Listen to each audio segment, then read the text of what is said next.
एक समय था कि द्रौपदी को मालूम पड़ा कि कोई बहुत पहुंचे हुए संत आए हैं और उनके दर्शन करने के लिए जाना चाहिए। तो द्रौपदी तैयार हुई और गई, और जो संत आए हुए थे वो और कोई नहीं थे, वो थे वेद व्यास जी। तो वो वेद व्यास जी के पास गई, कहा महाराज मुझे आप बताइए मेरा भविष्य क्या है। तो वेद व्यास जी हंसते हैं, उससे कहते हैं मेरे को मालूम है तेरा भविष्य क्या है। तेरी वजह से करोड़ों लोग मरेंगे, तेरी वजह से खून की नदियां बहेंगी।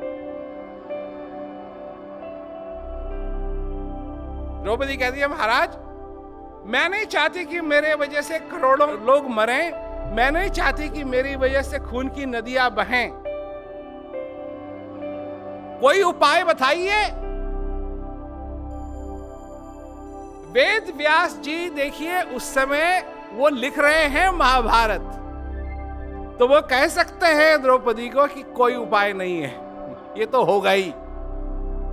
परंतु फिर भी क्योंकि वो दयालु हैं, वो द्रौपदी से कहते हैं ठीक है मैं तेरे को बताता हूं, अगर तू नहीं चाहती है कि तेरी वजह से करोड़ों लोग मरें, तेरी वजह से खून की नदियां बहें, तो मैं तेरे को एक इलाज बताता हूं। 3 चीजें अगर तू करेगी तो ये कुछ नहीं होगा, खून की नदियां नहीं बहेंगी, करोड़ों लोग नहीं मरेंगे। 3 चीजें, सिर्फ तेरे को 3 चीजें करनी।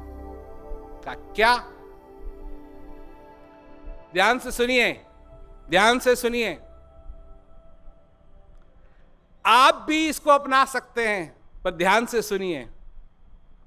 तो वेद व्यास जी कहते हैं 1, किसी का अपमान मत करना।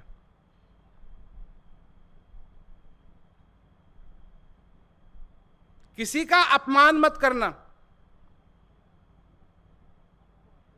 और अगर कोई तेरा अपमान करे तो गुस्सा मत होना। सुन रहे हो ना भाई बात? 1, किसी का अपमान नहीं करना। दूसरा, अगर कोई तुम्हारा अपमान करे तो गुस्सा मत होना।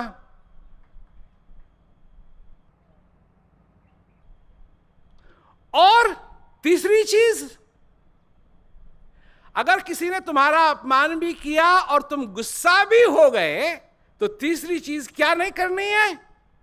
बदला मत लेना।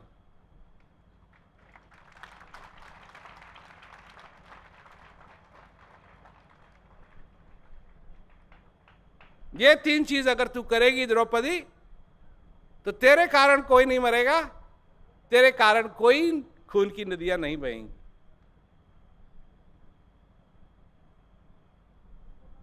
खैर, महाभारत की कथा सुनी होगी भैया, वो कथा नहीं है ये महाभारत तो अब हो रही है।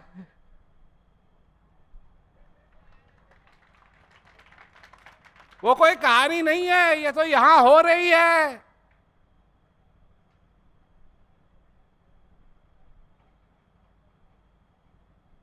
और तुम हो,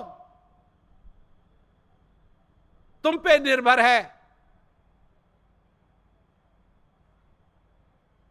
तुम पे निर्भर है। वो सिर्फ कहानी नहीं है, वो तो असली चीज है। और इस कहानी के बीच में अगर तुम 3 चीज कर सके,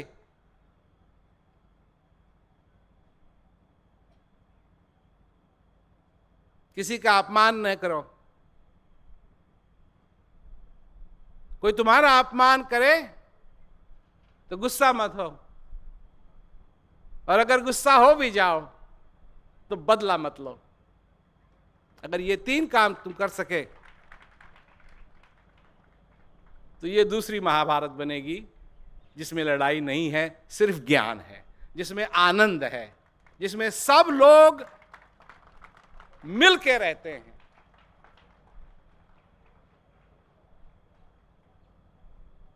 महाभारत भी तुम्हारा भविष्य है,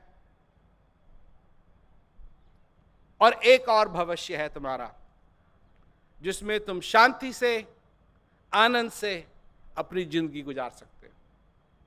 यह भी संभावना है।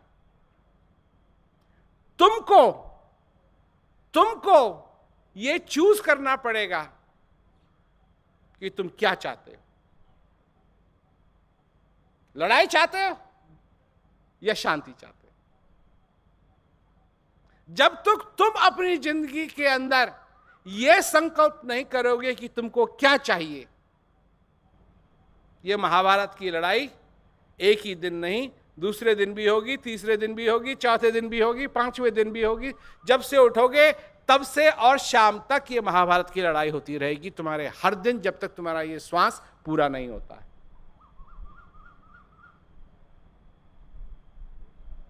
3 चीजें। पर ये वही कर सकता है, ये वही कर सकता है जिसकी बुझाव में नहीं, जो अपने आत्म बल को समझता है। एक बल ये है, एक बल ये है और एक बल अंदर का है। ये बल तो तुम उठक बैठक करके बना सकते हो, परंतु फिर भी एक ऐसा समय आएगा कि ये बल तुम्हारा काम नहीं करेगा।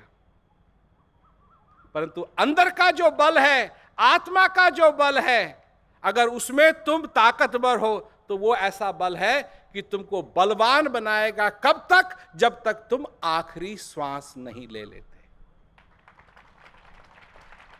वो है असली बल, वो है असली बल। मैं कहता हूं उस बल में बलवान बनो। वो जिस बली के पास वो बल है, वो नफरत के बाण नहीं चलाता है, वो दया के बाण चलाता है।